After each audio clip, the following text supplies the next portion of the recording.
Good morning बच्चों। आज हम लोग कक्षा 12 जीव विज्ञान का अध्याय 1 का भाग 2 का अध्ययन करेंगे।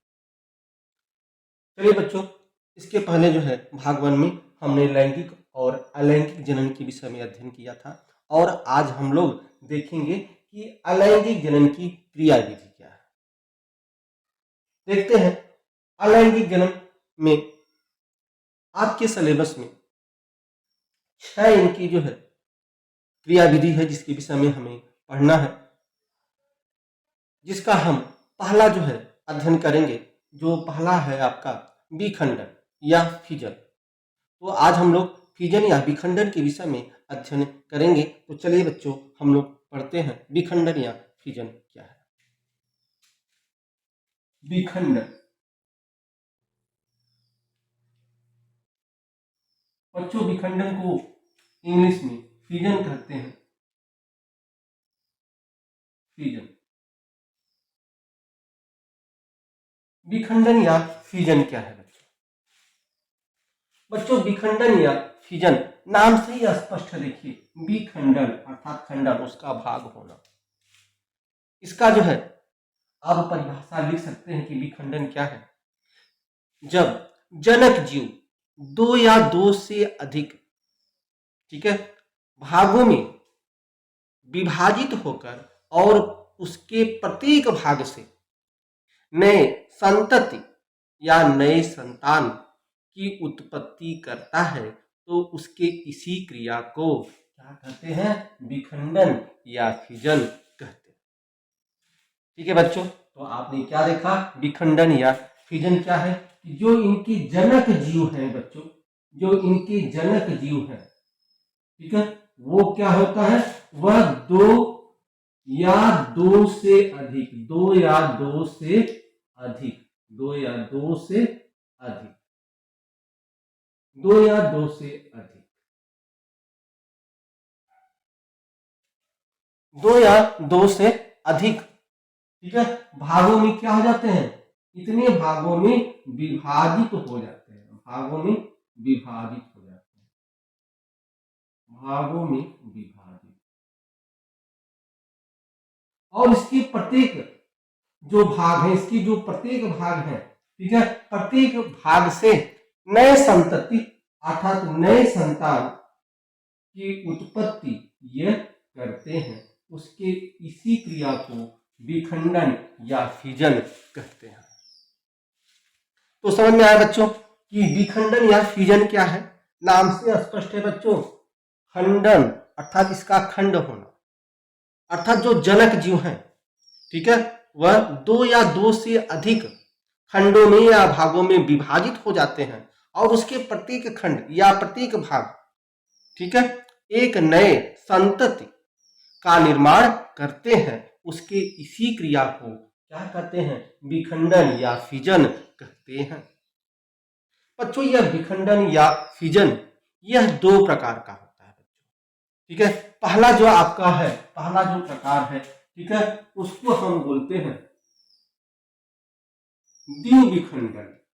द्विविखंडन, द्विविखंडन, ठीक है। तो यह जो आपका द्विविखंडन है बच्चों, इंग्लिश में इसको हम बोलते हैं binary, binary fission, binary fission. और जो दूसरा होता है बच्चों, ठीक है, वह होता है द्विविखंडन और दूसरा होता है बहुविखंडन। बहुविखंडन, बहुविखंडन, बहुविखंडन। और इंग्लिश में इसको हम लोग बोलते हैं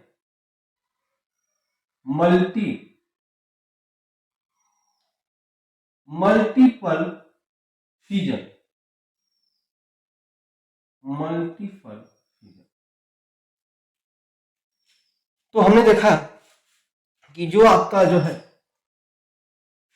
विखंडन है, फिजन है, ठीक है, यह 2 भागों में होता है, अर्थात इसके 2 प्रकार होते हैं।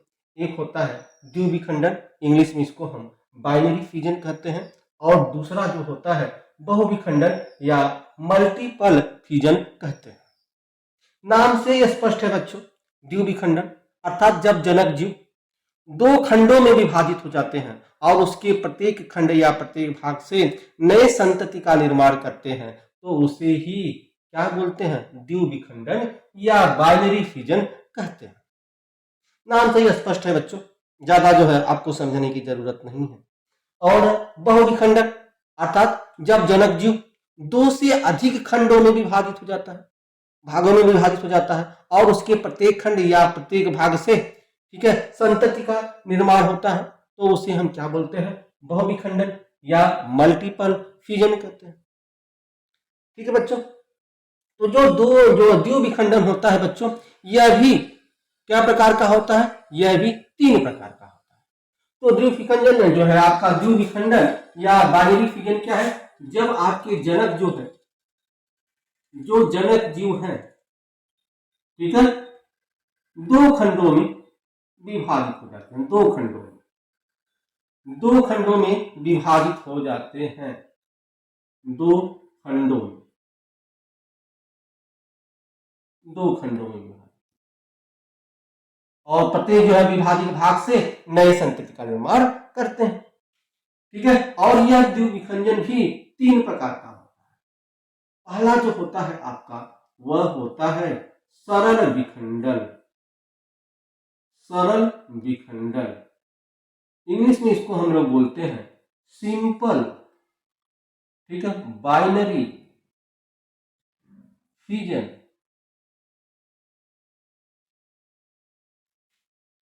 सरल विखंडन बच्चों, यह जो आपका द्विविखंडन है या बाइनरी फिजन है, यह 3 प्रकार का होता है और जो इनके 3 प्रकार हैं, जो विखंडन है, जो उसके खंड है, जो भाग है, वह किस दिशा में हो रहे हैं, उस दिशा के आधार पर इनको 3 भागों में विभाजित किया गया है। यदि जो आपका विखंडन है या जो इनका खंड हो रहा है, जो भाग हो रहा है, ठीक है, वह किसी भी दिशा में न हो, किसी भी दिशा में न हो, उनकी कोई निश्चित दिशा न हो, ठीक है, वह ऊपर से भी हो सकता है, नीचे से भी हो सकता है, बीच से भी हो सकता है, माने जो खंड हुआ है, जो भाग हुआ है, ठीक है, वह कहीं से भी हो जाए, अर्थात उसकी कोई निश्चित दिशा न हो, तो उस तरह का जो बाइनरी फिजन है, ठीक है, वह कहलाता है सिंपल बाइनरी फिजन। ठीक है, और इसका उदाहरण है बच्चों अमीबा। इसका उदाहरण क्या है, इसका उदाहरण है, एग्जाम्पल जो है इसका, वह है आपका अमीबा। अमीबा इसका उदाहरण है। ठीक है, सरल विखंडन। दूसरा जो भाग है बच्चों, दूसरा क्या है, दूसरा हम लोग बोलते हैं अनुदैर्घ्य। दूसरा है अनुदैर्घ्य विखंडन। अनुदैर्घ्य विखंडन देखिए नाम से ही जो स्पष्ट है, अनुदैर्घ्य अर्थात इसमें जो विभाजन होगा, ठीक है, वह क्या होगा, लंबवत होगा। विभाजन क्या होगा, लंबवत होगा, विभाजन लंबवत। और इसमें देखा था सरल विखंडन में, इसमें विभाजन कैसा था, ठीक है, दिशा निश्चित नहीं थी, इसमें दिशा निश्चित नहीं थी, दिशा निश्चित नहीं, अर्थात जो विखंडन हो रहा है, ठीक है, जो उसके भाग हो रहे हैं, यदि उसकी दिशा निश्चित नहीं है, ठीक है, तो वह जो आपका विखंडन होता है वह सरल विखंडन कहलाता है, और सरल विखंडन का उदाहरण है अमीबा। दूसरा जो आपका बाइनरी फिजन है, दूसरा जो प्रकार है वह अनुदैर्घ्य विखंडन है। इसमें जो विखंडन होता है बच्चों, वह लंबवत होता है। ठीक है, लंबवत जो है उसमें विभाजन होता है, और इसका जो उदाहरण है वह है युगलीना। इसका अगर हम उदाहरण लिखें बच्चों, तो इसका आपका उदाहरण है युगलीना। ठीक है, और जो तीसरा प्रकार है बच्चों, वह है अनुप्रस्थ। अनुप्रस्थ, ठीक है, अनुप्रस्थ विखंडन। अनुप्रस्थ विखंडन अर्थात इसमें जो आपका जो है विभाजन होगा वह क्या होगा, क्षैतिज होगा। क्या होगा, क्षैतिज होगा। और इसका उदाहरण जो बच्चों है वह है पैरामीशियम। Paramecium, paramecium. ठीक है, तो उदाहरण ध्यान रखिएगा बच्चों, विशेष इसमें कुछ खास नहीं है समझने के लिए। अगर शब्दों को अच्छे से आप समझ गए तो आप इसकी परिभाषा आसानी से दे सकते हैं। ठीक है, तो यहाँ पर जो है हमने देख लिया सरल विखंडन। ठीक है, सरल विखंडन में जो विखंडन होता है उसकी कोई दिशा नहीं होती, अर्थात सरल विखंडन की परिभाषा कैसे लिख सकते हैं, जब जनक जीव, ठीक है, दो खंडों में विभाजित होता है और उनका विभाजन की कोई दिशा निश्चित नहीं होता, तो यह विभाजन जो है सरल विखंडन, ठीक है, या सिंपल बाइनरी फिजन कहलाता है। और इसका उदाहरण है अमीबा। दूसरा अनुदैर्घ्य विखंडन का, जब जनक जीव, ठीक है, दो खंडों में, ठीक है, लंबवत दिशा में विभाजित हो, तो इस तरह के विभाजन को अनुदैर्घ्य विखंडन, ठीक है, कहते हैं। और इसका जो उदाहरण है वह योग लेना है। तीसरा जो है अनुप्रस्थ विखंडन, अर्थात जब जनक जीव, ठीक है, अनुप्रस्थ दिशा में, ठीक है, विभाजित हो, दो भागों में विभाजित हो, तो उसे हम अनुप्रस्थ विखंडन कहते हैं। और इसका जो उदाहरण है वह पैरामीशियम। ठीक है, तो जरा हम देख लें किस तरह से होता है। यदि हम सरल विखंडन अमीबा का अगर हम उदाहरण देखें, अमीबा किस तरह से, अमीबा में क्या होता है, अमीबा में बच्चों, अमीबा में सरल विखंडन होता है। तो अमीबा के विषय में आपको पता है कि अमीबा का कोई आकार निश्चित नहीं होता है। अमीबा का कोई आकार निश्चित नहीं होता। अगर हम अमीबा बनाए इस तरह से यहाँ पे, तो यह आपका अमीबा है, क्योंकि अमीबा का कोई आकार नहीं निश्चित होता। और आपको पता है बीच में क्या होता है, इसकी केंद्रक होता है, और यहाँ पर एक जो है पाया जाता है, ठीक है, जिसको हम बोलते हैं, इस भाग को संकुचन, संकुचनशीलता, संकुचनशील रिक्तिका, रिक्तिका। ध्यान रखिएगा बच्चों, यह आपका अमीबा है और आपको पता है अमीबा का कोई आकार नहीं होता। इसके बीच में केंद्रक होता है और केंद्रक में ही आपको पता है डीएनए होता है। और यहाँ पर जो है एक जो है आपकी जो है भाग होता है जिसको हम संकुचनशील रिक्तिका कहते हैं। और संकुचनशील रिक्तिका का अर्थ आप जानते हैं, इसी के द्वारा ही पराशर जो है पराशरण होता है। ठीक है, तो चलिए देखिए इसमें किस तरह से जो है विभाजन होता है। पहले जो इनका विभाजन होता है, तो इनका विभाजन पहले जो होता है, तो जो बीच में जो है स्थित है केंद्रक, पहले इस केंद्रक का विभाजन होता है। तो जो यह केंद्रक है, पहले यह केंद्रक जो है डबल होता है, बड़ा होता है। तो जो आपका इस तरह से अमीबा है, ठीक है, इस अमीबा में क्या होता है, पहले जो आपका यह केंद्रक है, यह केंद्रक क्या होता है, यह केंद्रक आपका डबल होता है, केंद्रक डबल हो जाता है, केंद्रक बड़ा हो जाता है। ठीक है, तो इस तरह से इसमें जो है केंद्रक का निर्माण होता है और यह आपका जो है संकुचन। उसके बाद क्या होता है, पुनः जो है देखिए फिर इनका जो है विभाजन होता है, जो केंद्रक है और जो है इसका विभाजन होता है, और इस तरह से संरचनाओं का निर्माण होता है। इसमें इस तरह से संरचनाओं का निर्माण होता है।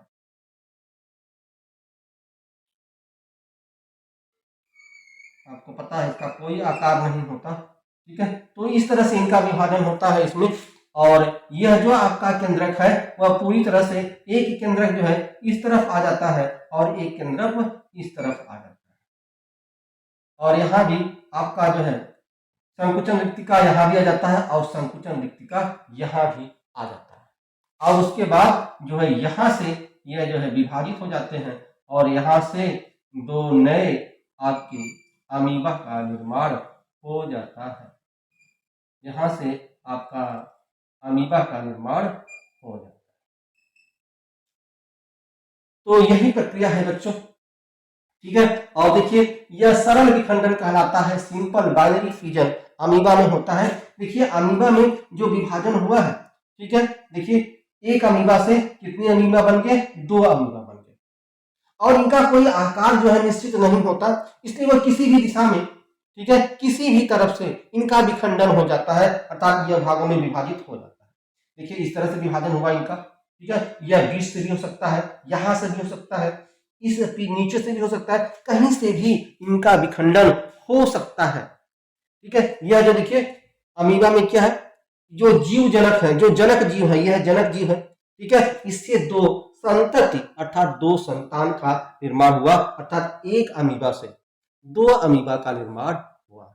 और यह जो भाग इनका विभाजित हुआ इसकी कोई निश्चित दिशा नहीं होता, इसलिए जो है यह सरल विखंडन होता है किसमें, अमीबा। चलिए अब उदाहरण देख लेते हैं अनुदैर्घ्य विखंडन। अनुदैर्घ्य विखंडन का उदाहरण मैंने देखा था युग्लिना। ठीक है, तो युग्लिना में किस तरह से होता है विखंडन, ये देखें। अगर हम युग्लिना का चित्र बनाए बच्चों, तो युग्लिना का अगर हम चित्र बनाए,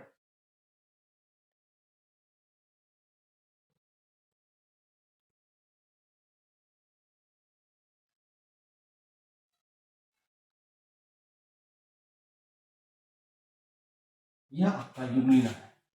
ठीक है, और इस तरह से यहाँ इस तरह से संरचना इसमें पाई जाती है, और यहाँ पर जो है आपकी केंद्रक कोशिका होता है। और यह जो निकला हुआ है बच्चों, इस तरह से जो निकला हुआ है, ठीक है, इसको क्या कहते हैं बच्चों, ये देखिए ये जो निकला हुआ है इस तरह से, इसको हम लोग बोलते हैं कसाविका। क्या कहते हैं, कसाविका। ये होता है कसाविका, कसाविका, ये है कसाविका। ठीक है, और यह इसमें केंद्रक है। आपने अमीबा में देखा था कि अमीबा का जब विभाजन होता है तो पहले केंद्रक का विभाजन होता है। ठीक है, केंद्रक जो क्या होता है, यह केंद्रक जो है आपका डबल हो जाता है। लेकिन यहां पर देखेंगे पहले केंद्रक का विभाजन नहीं होता, बल्कि किसका विभाजन होता है, यह जो आपका इस तरह से है, जो है कसाविका की जो संरचना है, जो कसाविका है, उस कसाविका का पहले विभाजन होता है। ठीक है, तो कसाविका का विभाजन पहले होता है, तो ध्यान रखिएगा इस तरह से इनका विभाजन होता है, यहां इस तरह से।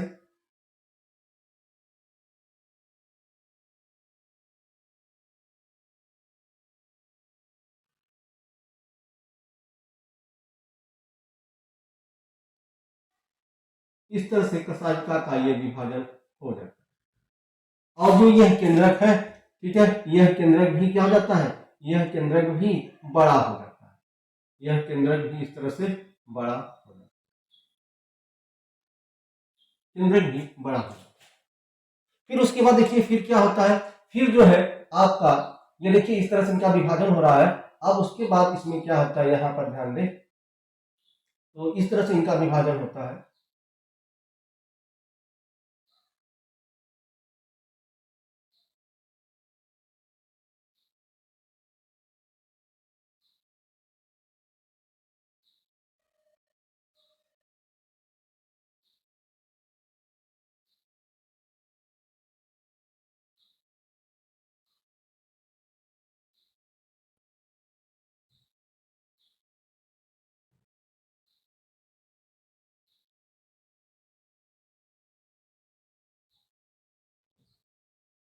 इस तरह से इनकी कशेरुकाओं का विभाजन, इस तरह से इसमें विभाजन हो रहा है। और ध्यान रखिए, और यह जो है एक इसमें आ जाता है, यहां से यह केंद्रक एक इसमें आ जाता है, और यह केंद्रक एक इसमें आ जाता है। देखिए इसमें ध्यान से देखिए बच्चों, इसमें किस तरह से विभाजन हो रहा है। देखिए यह आपका जो है क्या है, यह किसका उदाहरण है, देखिए मैंने इसका उदाहरण बताया था, किसका उदाहरण क्या है, युग्लिना है। यह एक युग्लिना का चित्र है, और युग्लिना में आपको पता है कि यह कसाविका पाया जाता है और एक केंद्रक होता है। पहले कसाविका का विभाजन होता है, कसाविका का इस तरह से विभाजन हो रहा है। फिर देखिए इस केंद्रक का भी इस तरह से, इसके जो है देखिए ये विभाजन हो रहा है। विभाजन कैसा हो रहा है, लंबवत। यह देखिए इनका विभाजन लंबवत हो रहा है, देखिए, और ये भाग से यह लंबवत इस दिशा में इनका विभाजन हो गया।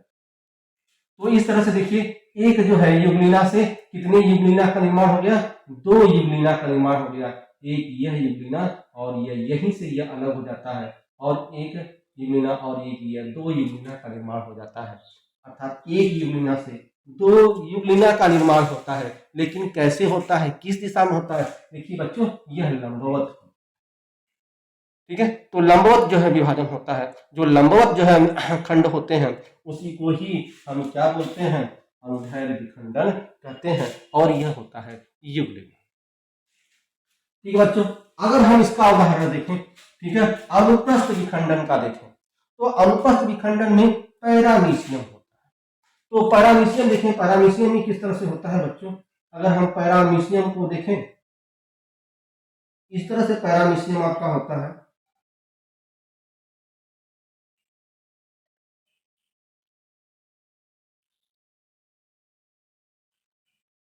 यह आपका पैरामीशियम है।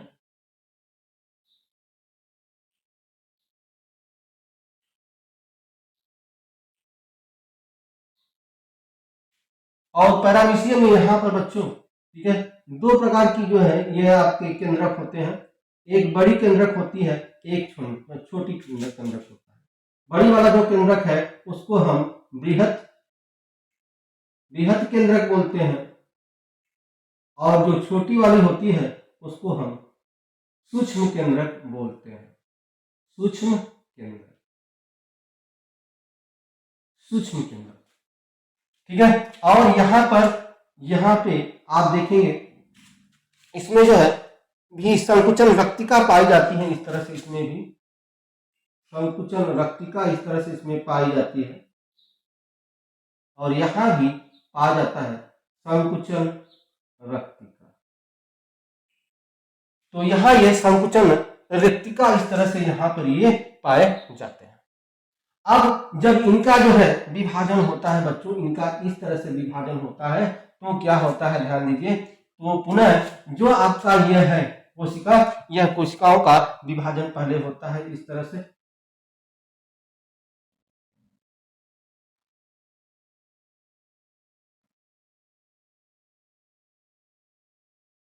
इस तरह से इसमें इसका विभाजन हुआ, और यह जो केंद्रक है, ठीक, यह केंद्रक इस तरह से यह बड़ा हो जाता है केंद्रक, यह केंद्रक बड़ा हो जाता है इस तरह से, छोटी केंद्रक भी बड़ा हो जाता है, और यहाँ पर आपका होता है, ठीक है, यह संकुचन रक्तिका इस तरह से यहाँ पे आपका होता है संकुचन, ठीक है। तो यहाँ देखेंगे पैरामीशियम क्या होता है। पैरामीशियम देखिए इस तरह से विभाजन हो रहा है। अब यह जो आपके यह केंद्रक है, यह केंद्रक अब बड़ा हो रहा है। अब केंद्रक बड़ा होकर क्या हो जाता है, यह इस तरह से विभाजित हो जाता है आपका केंद्रक, और फिर आपका केंद्रक विभाजित होता है इस तरह से।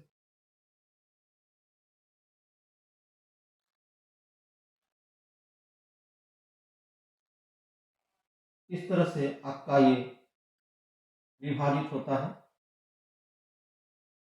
और यहाँ ध्यान रखिएगा। अब यह जो है आपका यह जो केंद्रक है, एक केंद्रक जो है आपका ये ऊपर की तरफ लिया गया इस तरह से, यहाँ छोटा केंद्रक और यह बड़ा केंद्रक, छोटा केंद्रक इस तरह से, और यहाँ पर भी आपका यह रक्तिका संकुचन रक्तिका होता है। इस तरह से इसका जो है, ठीक है, निर्माण होता है। यह जो है ध्यान रखिएगा।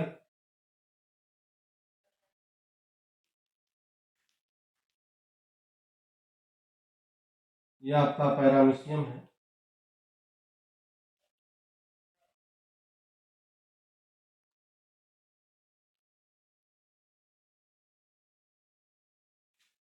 अब ध्यान रखिए, अब पुनः जब इनका विभाजन होता है तो इस तरह से यह दो पैरामीशियम का निर्माण कर देते हैं, ठीक है। इस तरह से ये जो है एक आपका इस दिशा में निर्माण हो गया, और ये इस दिशा में आपका निर्माण हो गया।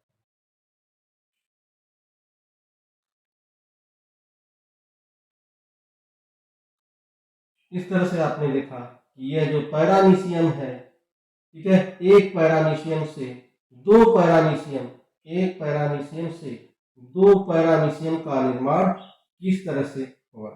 और यहाँ पर आपका यह केंद्रक रहता है यहाँ पे, और यहाँ आपका संकुचन रक्तिका, और यहाँ भी आपका संकुचन रक्तिका, यहाँ भी संकुचन रक्तिका।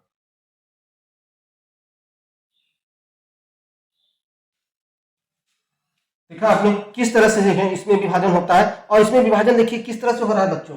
इसमें जो आपका जो विभाजन है देखिए वह क्षैतिज दिशा में हो रहा है। ये देखिए यह विभाजन किस दिशा में हो रहा है, इनका विभाजन देखिए यह क्षैतिज दिशा में इनका यह विभाजन हो रहा है, क्षैतिज दिशा में विभाजन हो रहा है। तो जब इनका जो है एक अमीबा से, ठीक है, कितनी अमीबा का निर्माण हो रहा है, 2 अमीबा का, ठीक है। और जो ये विभाजन हो रहा है वो किस दिशा में हो रहा है, वह क्षैतिज दिशा में हो रहा है। तो इस तरह से जो विभाजन होता है उसको हम अनुप्रस्थ विभाजन कहते हैं और इसका उदाहरण होता है पैरामीशियम, ठीक है। और जिनका विभाजन जो है क्या होता है, लंबवत होता है। देखिए यह विभाजन किस तरह से हो रहा है, यहाँ जो ये विभाजन है वह लंबवत हो रहा है। देखिए इनका यह विभाजन लंबवत हो रहा है, इसलिए यह अनुदैर्घ्य जो है आपका विखंडन के अंतर्गत आता है और यह आपका अनुप्रस्थ विखंडन के अंतर्गत आता है। और यह जो अमीबा है इसकी कोई दिशा निश्चित नहीं होता, किसी भी दिशा में इनका विभाजन हो जाता है, इसलिए यह सरल विखंडन के अंतर्गत आता है। तो इस तरह से हमने देखा कि जो बाइनरी जो है फ्यूजन है, जो विखंडन है, ठीक है, किसे कहते हैं, अर्थात जब जनक जीव, ठीक है, 2 खंडों में या 2 भागों में विभाजित हो जाते हैं और प्रत्येक विभाजित भाग से, ठीक है, 2 नए संतति का निर्माण करते हैं, अर्थात 2 नए संतान का निर्माण करते हैं, तो उसे ही हम बाइनरी फ्यूजन कहते हैं। यह बच्चों 3 प्रकार का होता है, ठीक है। एक होता है सरल विखंडन या सिंपल बाइनरी फ्यूजन। इसमें क्या होता है, जब इनका जो है विभाजन या खंडन, ठीक है, किसी निश्चित दिशा में नहीं होता तब वह सरल विखंडन कहलाता है। इसका उदाहरण अमीबा है। अनुदैर्घ्य विखंडन अर्थात जब इनका विभाजन या खंडन जो है लंबवत होता है तो उसे हम अनुदैर्घ्य विखंडन कहते हैं और इसका उदाहरण है युगलिंग।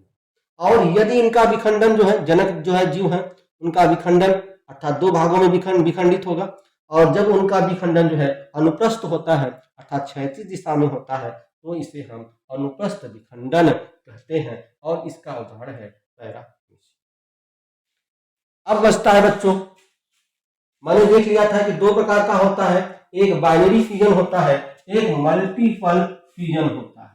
तो यह मल्टीपल फ्यूजन क्या है, बहुविखंडन, नाम से स्पष्ट है, बहुविखंडन अर्थात जब जनक जीव 2 से अधिक, ठीक है, खंडों में विभाजित होकर और उसके प्रत्येक खंड या उसके प्रत्येक भाग से, ठीक है, नए संतति का माने अनेक संतति का निर्माण करते हैं तो उसे हम क्या बोलते हैं, मल्टीपल फ्यूजन या बहुविखंडन कहते हैं, ठीक है बच्चों।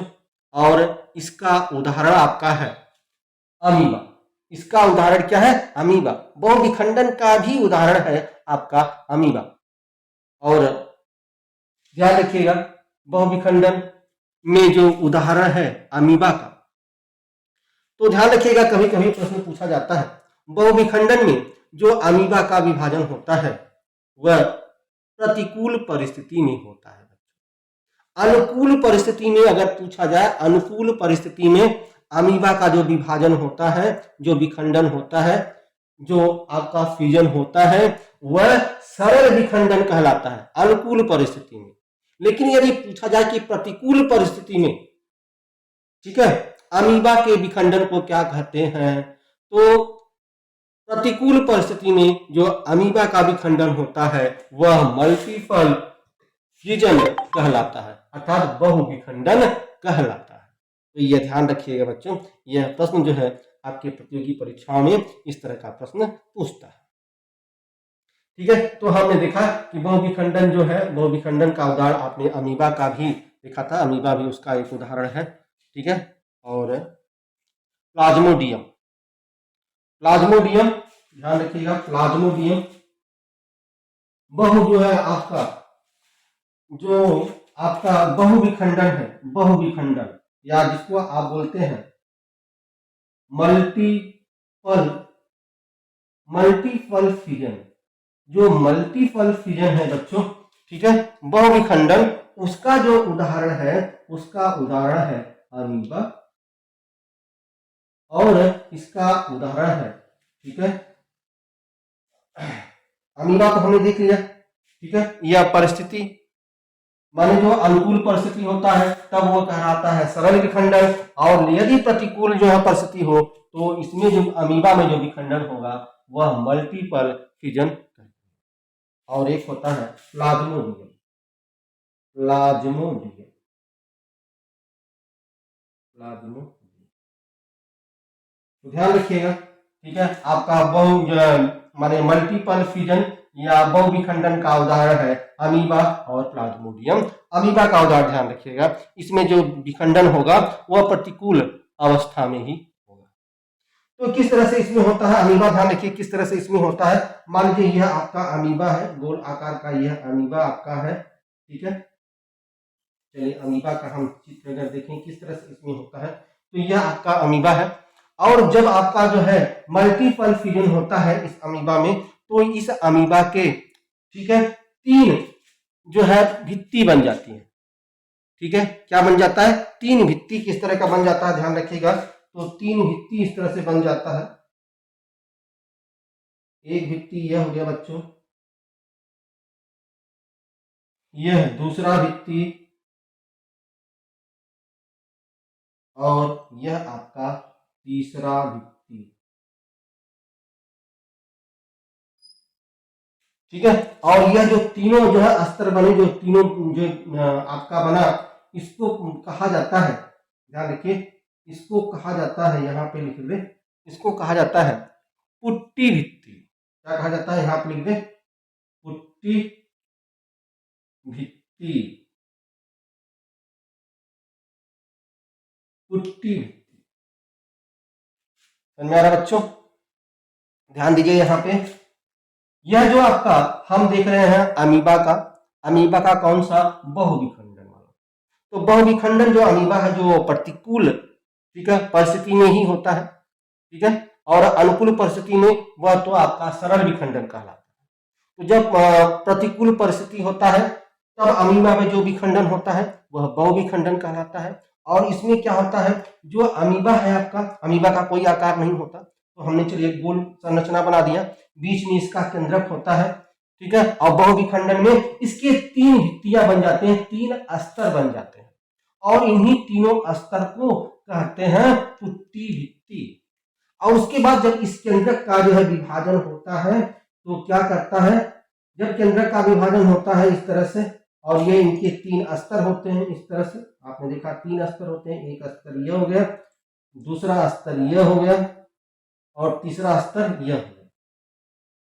तो इसके अंदर जो यह केंद्रक है, ठीक है, यह केंद्रक क्या होता है, यह छोटे छोटे अनेक केंद्रकों में विभाजित हो जाता है। यह जो अमीबा का केंद्रक है, यह केंद्रक क्या करता है, जब विकास करता है बहुविखंडन में, तो यह केंद्रक छोटे छोटे अनेक केंद्रकों में विभाजित हो जाता है। उसके बाद क्या करता है बच्चों इसमें, उसके बाद ध्यान दीजिए, यह जो आपकी जो भित्तियां हैं, ठीक है, यह टूटने लगती हैं, कमजोर होने लगती हैं, और यह जो इसके अंदर जो केंद्रक है वह इसमें कोशिका द्रव्य का निर्माण करने लगता है, अलग अलग कोशिका द्रव्य का इसमें निर्माण करने लगता है। तो अगर हम इसको देखें तो इस तरह से जो है आपका यह केंद्रक है, यह आपका 3 जो है, अब ये अस्तर जो है ये कमजोर होने लगते हैं, ये अस्तर सभी जो है यह अस्तर कमजोर होने लगते हैं, फटने लगते हैं, ये अस्तर फटने लगते हैं, ठीक है। और इसके अंदर जो यह आपका केंद्रक है, इसमें कोशिका द्रव्य लेकर जो है अनेक जो है कोशिका द्रव्य लेकर यहाँ पर इस तरह से अमीबा का निर्माण, इस तरह से अमीबा का निर्माण, अनेक जो है इस तरह से कोशिका द्रव्य लेकर अनेक निर्माण करता है। और इसको क्या बोलते हैं, इसको बोलते हैं, ध्यान रखिए, यहां इसको बोलते हैं अमीबाभ, ठीक है, अमीबाभ।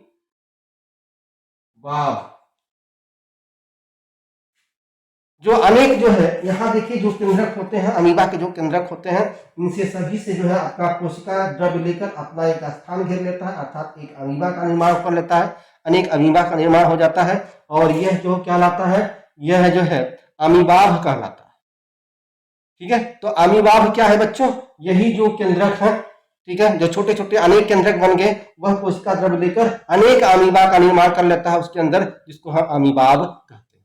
और उसके बाद यह जो आपकी 3 भित्तियां हैं, पुट्टी भित्तियां हैं, वह टूट जाती हैं, और इससे असंख्य क्या बनता है, असंख्य अमीबा का निर्माण हो जाता है। इस तरह से देखेंगे यहाँ पे, तो यह जो है इससे असंख्य अमीबा का निर्माण यहाँ पर हो जाता है। जगह नहीं बच्चों, तो इस तरह से यहाँ पर देखेंगे असंख्य, यह जो बना इससे असंख्य अमीबा का निर्माण यहाँ पर देख लें, इस तरह से यहाँ पर, ठीक है, देखें इस तरह से असंख्य अमीबा का निर्माण यहाँ पर इस तरह से हो जाता है। यह अमीबा है, इस तरह से असंख्य अमीबा का निर्माण हो जाता है। ठीक है, इस तरह से असंख्य अमीबा का निर्माण हो जाता है और बीच में इसके क्या होता है, बीच में इसके केंद्रक। ठीक है, तो यहाँ ध्यान रखिए, फिर से एक बार ध्यान दें बच्चों, जगह न होने की वजह से। ठीक है, थोड़ा सा ध्यान दें। यहाँ पे जो बहुविखंडन होता है उसमें क्या होता है, जो जीव होते हैं, जो जनक होते हैं, वह 2 से अधिक भागों में विभाजित हो जाते हैं और अपने प्रत्येक भाग से, ठीक है, नए संतति का निर्माण करते हैं, अनेक संतति का निर्माण करते हैं, नए संतान का निर्माण करते हैं। उसे ही हम बहुविखंडन या मल्टीपल फ्यूजन कहते हैं। ठीक है, इसका उदाहरण आपने देखा, इसका उदाहरण जो है आपका अमीबा है, प्लाज्मोडियम। अमीबा में जो विभाजन होता है, ध्यान रखिएगा, जो बहुविखंडन होता है वह प्रतिकूल अवस्था में ही होता है। यदि अनुकूल अवस्था है तो जो अमीबा में विभाजन होगा वह कौन सा विभाजन कहलाएगा, वह सिंपल बाइनरी फ्यूजन कहलाएगा। लेकिन प्रतिकूल अवस्था में यह आपका बहुविखंडन कहलाएगा। किस तरह से बहुविखंडन होता है, देखिए यह जो है आपका अमीबा है, बहुविखंडन में क्या होता है, अर्थात प्रतिकूल अवस्था में इसकी 3 भित्तियां बन जाती हैं, जिसको हम पुट्टी भित्ति कहते हैं।